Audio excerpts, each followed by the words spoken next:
नमस्कार विद्यार्थी मित्रांनो, मी विकास सोनवणे आपल्या सर्वांचं आपल्या अधिकारी यूट्यूब चॅनलवर स्वागत करतो। सार्वजनिक बांधकाम विभागांतर्गत जी जाहिरात निघालेली आहे 2109 पदांसाठीची, त्याबद्दल आपण आजच्या व्हिडिओमध्ये माहिती घेणार आहोत। तर सुरुवातीपासून शेवटपर्यंत हा पूर्ण व्हिडिओ बघा। तर लक्षात घ्या, एकूण 2109 पदांसाठीची सरळ भरती आहे आणि ही जी परीक्षा होणार आहे ही कम्प्युटर बेस्ड टेस्ट असणार आहे, सीबीटी। जे ऑनलाईन एक्झाम असेल तुमची आणि ऑनलाईन एक्झामचा पॅटर्न काय असेल, एकूण पदांचा काय तपशील आहे, त्यासाठीची पात्रता निकष काय असतील आणि परीक्षेचं स्वरूप कसं आहे, याबद्दल आपण पूर्ण डिटेल ह्या व्हिडिओमध्ये माहिती घेणार आहोत। तर ठीक आहे, वरिष्ठ लिपिक गट क साठी एकूण 13 पदे आहेत औरंगाबाद विभागांतर्गत। नांदेड विभागांतर्गत एकूण 1 पदांचा तपशील, नागपूर विभागांतर्गत एकूण 10 पदे, पुणे विभागांतर्गत एकूण 2 पदे, नांदेड विभागांतर्गत एकूण 1 पदे। ठीक आहे, वरिष्ठ लिपिक पदाचा अशा प्रकारे तपशील दिलेला आहे। सोबत प्रयोगशाळा सहाय्यक जे आहेत गट क, तर नवी मुंबई अंतर्गत एकूण 1 पदे, पुणे विभागांतर्गत एकूण 1 पदे, औरंगाबाद विभागांतर्गत एकूण 2 पदे, नागपूर विभागांतर्गत एकूण 1 पदे। सोबत वाहन चालक गट क साठी नांदेड विभागांतर्गत एकूण 2 पदे, स्वच्छक गट ड साठी एकूण 32 पदांचा अंतर्भाव केलेला आहे आणि शिपाई गट ड साठी मुंबई विभागांतर्गत एकूण 18 पदे, पुणे विभागांतर्गत एकूण 3 पदे, नाशिक विभागांतर्गत एकूण 5 पदे। तसेच अमरावती विभागांतर्गत एकूण 2 पदे, नागपूर 4 पदे आणि मुंबई एकूण 1 पद, अशा प्रकारे याचा तपशील दिलेला आहे। तर लक्षात घ्या, पात्रता काय असतील यासाठीचा हा भाग आहे इथे। तर सुरुवातीला आपण बघत असाल इंडियन नॅशनॅलिटी, भारतीय नागरिकत्व आवश्यक आहेच, त्यासोबतच तुम्हाला महाराष्ट्राचं डोमिसाईल सर्टिफिकेट म्हणजे महाराष्ट्राचं रहिवासी सर्टिफिकेट आवश्यक आहे। वयोमर्यादा गणण्याचा जो दिनांक आहे तो अर्ज स्वीकारण्याच्या अंतिम दिनांकाला तुमचा ग्राह्य धरला जाईल। ठीक आहे, ओपन कॅटेगरी अमागाससाठी अनरिझर्व्ड कॅटेगरीसाठी 18 आणि कमाल 40 असेल। तुम्ही जर बघाल तर सर्व पदांसाठीची किमान वयाची जी वयोमर्यादा आहे ती 18 वर्षाचा आहे। ठीक आहे, परंतु कमाल वयोमर्यादा जी आहे तर तिथे फरक पडतो। अमागाससाठी कमाल वयोमर्यादा 40 आहे, मागासवर्गीय अनाथ आर्थिकदृष्ट्या दुर्बल घटकासाठी कमाल वयोमर्यादा 45 वर्षाची आहे। प्रावीण्यप्राप्त खेळाडू स्पोर्ट पर्सन असेल तर 45 वर्षाचा क्रायटेरिया आहे। माजी सैनिकमध्ये अमागास असेल तर 40 वर्ष अधिक सैनिकी सेवेचा कालावधी आणि 3 वर्ष, अशा प्रकारे तो इन्क्लूड केलेला आहे। मागासवर्गीय अनाथ आणि आर्थिकदृष्ट्या दुर्बल घटक असेल तर 45 वर्ष अधिक सैनिकी सेवेचा कालावधी आणि 3 वर्ष, अशा प्रकारे इन्क्लूड केलेला आहे माजी सैनिकमध्ये। दिव्यांग असेल तर 45 वर्ष कमाल वयोमर्यादा आहे। प्रकल्पग्रस्त आणि भूकंपग्रस्त असेल तर 45 वर्ष कमाल वयोमर्यादा आणि पदवीधर अंशकालीन असेल तर 55 वर्ष वयोमर्यादा आहे। ठीक आहे, तर पुढे आपण बघूया परीक्षेचं जे स्वरूप आहे ते कशा प्रकारचं आहे। ठीक आहे, तर सुरुवात करूया आपण कनिष्ठ अभियंता स्थापत्यासाठी।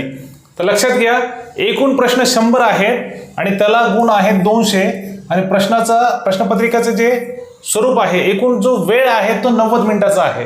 1.5 तासाचा वेळ असेल, एकूण प्रश्न 100 आहेत आणि तुम्हाला गुण असतील 200। त्याचं विभाजन कसं केलंय तर नॉन टेक्निकल जो पार्ट आहे 25 प्रश्न विचारले जातील, त्याच्यामध्ये तुम्हाला मराठी, इंग्रजी, सामान्य ज्ञान आणि बौद्धिक चाचणी असेल। 25 प्रश्नाचा अंतर्भाव असेल, एका प्रश्नाला 2 गुण, या प्रकारे एकूण 50 गुण असतील नॉन टेक्निकलसाठी। तांत्रिक अभ्यासक्रमावर आधारित एकूण तुम्हाला 75 प्रश्न विचारले जातील, ज्याला गुण असतील 150 मार्क। असं एकूण जर बघितलं तर 100 प्रश्न असतील आणि 200 गुण असतील आणि परीक्षेचा कालावधी असेल 90 मिनिटाचा। सेम पॅटर्न आहे या पूर्ण पहिल्या 4 पदांसाठी। 25 प्रश्न नॉन टेक्निकल आणि 75 प्रश्न टेक्निकल आणि गुण 50 प्रश्न नॉन टेक्निकल, 150 गुण टेक्निकल, 100 प्रश्न आणि 200 गुण। तो पॅटर्न आहे तो सर्व ठिकाणी सारखाच आहे ह्या पूर्ण 4ही पदांसाठी। ठीक आहे, त्यामुळे मी इथे जास्त वेळ घेत नाही, फक्त एवढंच सांगेल 25 प्रश्न नॉन टेक्निकल असतील ज्याला गुण असतील 50, 75 प्रश्न टेक्निकल आहेत त्याला गुण असतील 150, असे एकूण 100 प्रश्न असतील त्याला 200 गुण आहेत आणि वेळ जो आहे परीक्षेचा तो एकूण 90 मिनिटाचा कालावधी असेल। ठीक आहे, तर आपण पुढे जाऊया।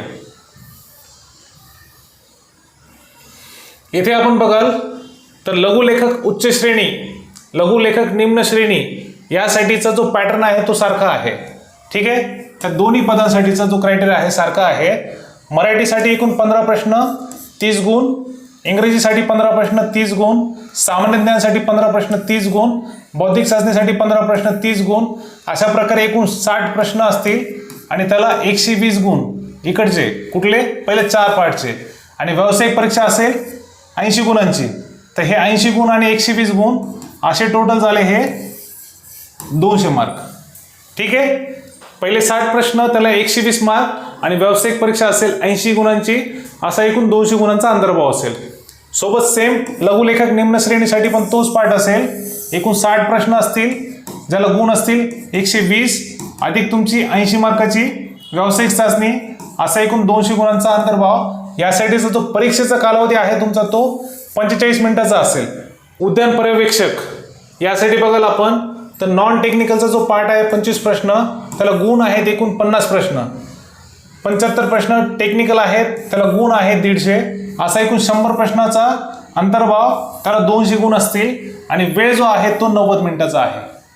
ठीक आहे, येथे सहाय्यक कनिष्ठ वास्तुशास्त्रज्ञ यासाठी नॉन टेक्निकल 25 प्रश्न गुण 50, 75 प्रश्न टेक्निकल त्याला 150 गुण, असे एकूण 100 प्रश्न 200 गुणाचा अंतर्भाव. 25 प्रश्न 50 गुण, 75 प्रश्न 150 गुण, 100 प्रश्न असतील आणि त्याला 200 गुण, आणि परीक्षेचा कालावधी आहे 90 मिनिटे.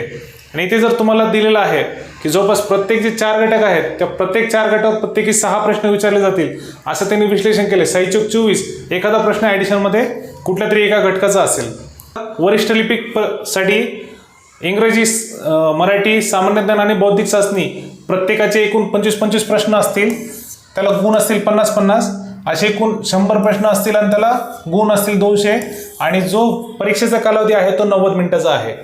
प्रयोगशाळा सहाय्यकसाठी हे जे घटक आहे नॉन टेक्निकल, त्याला एकूण प्रत्येकी 10 प्रश्न म्हणजे 10 चौक 40 प्रश्न असतील, त्याला गुण असेल 80, आणि टेक्निकल जो आहे टेक्निकल पार्टमध्ये तुमचं भौतिकशास्त्र, फिजिक्स, रसायनशास्त्र, केमिस्ट्री, भूविज्ञान, कृषी विषयक जे प्रश्न असतील एकूण 15 प्रश्न प्रत्येकी, असे तुम्हाला एकूण 60 प्रश्न विचारले जातील, त्याला गुण असेल 120. तर 100 प्रश्न असतील त्याला गुण आहेत 200, आणि परीक्षेचा जो कालावधी आहे तो 90 मिनिटाचा आहे. ठीक आहे,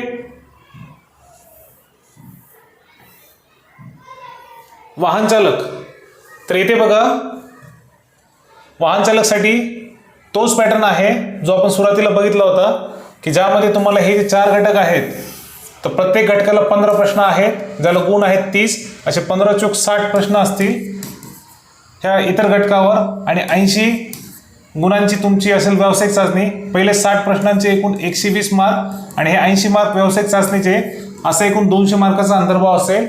आणि परीक्षेचा कालावधी आहे 45 मिनिटाचा.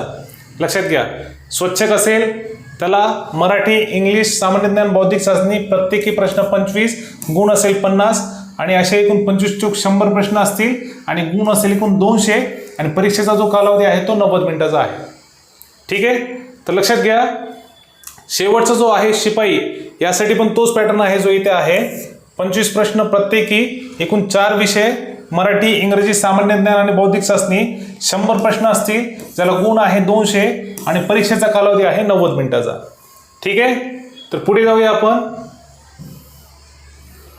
परीक्षेचं जे स्वरूप आहे ते कसं आहे लक्षात घ्या. येथे बघाल परीक्षा ही ऑनलाईन कम्प्युटर बेस्ड टेस्ट आहे, आणि प्रत्येक प्रश्नासाठी तुम्हाला गुण किती आहे 2 गुण असतील. ठीक आहे, आणि जेवढी पदे आहेत ह्या कुठल्याही पदाला मुलाखत नाहीये, सर्व जी पदे आहेत सरळ सेवेचे आहेत, एकच एक्झाम, आणि काही याला जी व्यावसायिक चाचणी आहे त्या 2 गोष्टी होऊन तुम्हाला प्रोसेस कंप्लीट होऊन जाईल तुमची.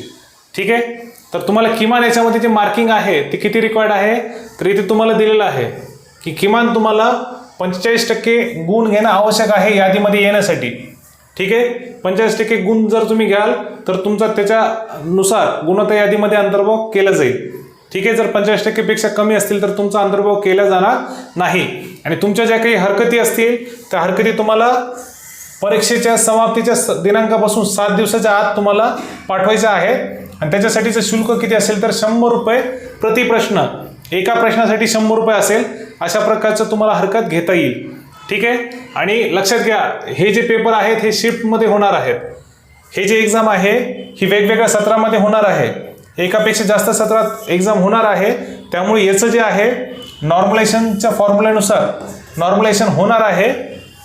परीक्षा शुल्क जे आहे तर खुल्या प्रवर्गाच्या उमेदवारासाठी एकूण 1000 रुपये आहेत. मागासवर्गीय, आर्थिकदृष्ट्या दुर्बल घटक, अनाथ, दिव्यांग प्रवर्गातील उमेदवार असेल तर एकूण त्याला 900 काय म्हणूया आपण त्याला 900 रुपये फीस आहे. माजी सैनिक असतील, दिव्यांग माजी सैनिक असतील तर त्यांना कुठल्याही प्रकारचं शुल्क नाही आहे. ठीक आहे. आणि हे जे शुल्क आहे हे नॉन रिफंडेबल आहे. एकापेक्षा अधिक पदांकरता अर्ज करायचा असल्यास प्रत्येक पदांसाठी तुम्हाला स्वतंत्र अर्ज सादर करून स्वतंत्र परीक्षा शुल्क भरणे बंधनकारक राहील. म्हणजे एखादा उमेदवार आहे त्याने 2 ते 3 पोस्टसाठी समजा एलिजिबल असेल, त्याने एकापेक्षा जास्त पदासाठी जर फॉर्म भरायचा असेल तर त्याला प्रत्येक वेळेला वेगळा अर्ज स्वतंत्र भरावा लागेल आणि वेगळ्या प्रकारचं त्याला परीक्षा शुल्क भरावं लागेल. ठीक आहे. आता याची जी तारीख दिलेली आहेत की ऑनलाईन अर्ज 16 तारखेला सुरू झालेले आहेत मित्रांनो, आणि शेवटचा जो दिनांक आहे तो 6 नोव्हेंबर आहे. आणि जे तुम्हाला अंतिम शुल्क भरायचं आहे त्यासाठी तुम्हाला 7/11/2023 पर्यंतची तारीख आहे. ठीक आहे. परीक्षेचा जो दिनांक असेल तर ह्या वेबसाईटवर तुम्हाला तो उपलब्ध करून देण्यात येईल की त्या बाबतीमध्ये तुम्हाला जी काही सूचना असेल ती तुम्हाला कुठे भेटेल तर mahapwd.gov.in. तर आपलं अधिकारी चॅनल जे आहे तुम्ही टेलिग्रामवर जर गेलात तर अबाउट अधिकारी ADHIKARI_official OFFICIAL हे तुम्ही तिथे सर्च करा. तुम्हाला आपलं अधिकारी चॅनल तिथे मिळेल आणि अधिकारी चॅनलवर तुम्हाला मी यासंबंधी पुन्हा अपडेट देईल की एक्झामच्या बद्दल जे काही परिपत्रक येईल किंवा कुठली सूचना असतील तर त्याबद्दल मी तुम्हाला माहिती देईल. पात्रतेच्या बाबतीमध्ये बघाल तर सार्वजनिक बांधकाम विभाग अंतर्गत जे काही आपलं कनिष्ठ अभियंता स्थापत्य आहे त्यासाठी तुम्हाला 10वी उत्तीर्ण असणं आवश्यक आहे. 3 वर्ष कालावधीचा डिप्लोमा तुम्हाला आवश्यक आहे आणि अर्ज सादर करण्याच्या अंतिम दिनांक सदर अर्हता धारण करणे आवश्यक आहे. हे तुमचं कंप्लीट पाहिजे. तुम्ही फायनल इयरला अपेअर असाल तर तुम्ही फॉर्म भरू शकणार नाहीत. ठीक आहे. कनिष्ठ अभियंता विद्युतसाठीची जी पात्रता आहे तर इथे आपण बघाल 10वी परीक्षा उत्तीर्ण, विद्युत अभियांत्रिकीमधील 3 वर्षाचा डिप्लोमा आणि अर्ज स्वीकारण्याच्या अंतिम दिनांकास तुम्हाला सदर अर्हता धारण करणे आवश्यक आहे. आर्किटेक्टसाठी तुम्हाला काय लागेल 10वी व 12वी परीक्षा उत्तीर्ण असणं आवश्यक आहे. मान्यताप्राप्त विद्यापीठाची वास्तुशास्त्राची पदवी धारण करणे आवश्यक आहे. काउन्सिल ऑफ आर्किटेक्चर नवी दिल्ली यांचे नोंदणीकृत सदस्य असणे आवश्यक आहे आणि अंतिम दिनांकास तुमची ही जी अर्हता आहे ही पूर्ण कंप्लीट पाहिजे. ठीक आहे. स्थापत्य अभियांत्रिकी सहाय्यक यासाठी 10वी परीक्षा उत्तीर्ण असणं आवश्यक आहे. शासनाकडून वेळोवेळी तुम्हाला जी अर्हता दिलेली आहे की किमान स्थापत्य अभियांत्रिकी सहाय्यकाची 1 वर्ष मुदतीची पाठ्यक्रम परीक्षा उत्तीर्ण असणं आवश्यक आहे. त्यासोबतच किंवा तुम्ही काय करू शकता समतुल्य म्हणून मान्यता मिळालेले आर्किटेक्चरल ड्राफ्ट्समन पाठ्यक्रम उत्तीर्ण असणं आवश्यक आहे किंवा कन्स्ट्रक्शन सुपरवायझर बांधकाम पर्यवेक्षक पाठ्यक्रम उत्तीर्ण असणं आवश्यक आहे. स्थापत्य अभियांत्रिकीमधील पदवीधारक, पदव्युत्तर अशी उच्च शैक्षणिक अर्हता प्राप्त असलेले उमेदवार पात्र ठरतील. आणि ही जी अर्हता आहे तुमची कुठली पण ती पूर्ण अंतिम दिनांकाच्या आधी कंप्लीट असणं आवश्यक आहे. लघुलेखक उच्च श्रेणीसाठीची तुमची जी पात्रता आहे 10वी परीक्षा उत्तीर्ण असणं आवश्यक आहे. लघुलेखनाचा जो वेग आहे 120 शब्द प्रति मिनिट, अर्हता असल्याबाबतचे शासकीय वाणिज्य प्रमाणपत्र असणं आवश्यक आहे. इंग्लिश टाईपरायटिंग जे आहे टंकलेखन त्याचं किमान वेग जो आहे तुमचा 40 शब्द प्रति मिनिट असणं आवश्यक आहे. मराठी असेल तर 30 शब्द प्रति मिनिट अशा प्रकारचं आवश्यक आहे. श्रेणीसाठी पण तोच क्रायटेरिया आहे त्यामुळे आपण त्याच्यामध्ये जास्त वेळ नाही घेणार. फक्त इथे जो सेकंडचा क्रायटेरिया आहे उमेदवाराने लघुलेखनाचा वेग किमान वेग जो आहे 100 शब्द प्रति मिनिट असणं आवश्यक आहे. ठीक आहे. त्याबाबतचं तुमचं शासकीय वाणिज्य प्रमाणपत्र धारण करणं आवश्यक आहे. आणि खाली जे बघाल तुम्ही उमेदवाराने इंग्रजी टंकलेखनाचा वेग किमान 40 शब्द प्रति मिनिट, मराठी असेल तर 30 शब्द प्रति मिनिट. ठीक आहे. उद्यान पर्यवेक्षक यासाठी तुम्हाला कृषी किंवा उद्यान विद्या यातील पदवी धारण करणं आवश्यक आहे. आणि निवासी जागेभोवतीची उद्याने किंवा इतर कोणतीही सार्वजनिक खाजगी उद्याने, रोपवाटिका, नर्सरी यांची या तिन्हीची निगा राखण्याचा व विकास कामाचा तसेच सार्वजनिक उद्यानात व रस्त्याच्या कडेने झाडे लावणे या कामाचा किंवा बागकामाच्या संबंधित किमान 2 वर्ष कालावधीचा प्रत्यक्ष अनुभव धारण केलेला असावा. अनुभवाचे प्रमाणपत्र संबंधित मालक, जनरल मॅनेजर, विभाग प्रमुख, नियुक्ती प्राधिकारी यांनी प्रमाणित केलेलं असावं. सहाय्यक कनिष्ठ वास्तुशास्त्रज्ञ यासाठी 10वी व 12वी परीक्षा उत्तीर्ण असणं आवश्यक आहे. मान्यताप्राप्त विद्यापीठाची वास्तुशास्त्राची पदवी आवश्यक आहे. महाराष्ट्र माध्यमिक व उच्च माध्यमिक शिक्षण मंडळ कायदा 1965 अंतर्गत विभागीय मंडळाने विहित केलेली माध्यमिक शालांत प्रमाणपत्र परीक्षा उत्तीर्ण असावी. संचालक सार्वजनिक आरोग्य यांची मान्यताप्राप्त किंवा शासनाने तिच्याशी समकक्ष ठरवलेली स्वच्छता निरीक्षक प्रमाणपत्राची परीक्षा उत्तीर्ण असावी. जे उमेदवार स्वच्छता अभियांत्रिकी पदविका धारण करीत आहेत अशा उमेदवारांना पसंतीक्रम देण्याचा विचार करण्यात येईल. इथं प्रेफरन्स असेल तुम्हाला.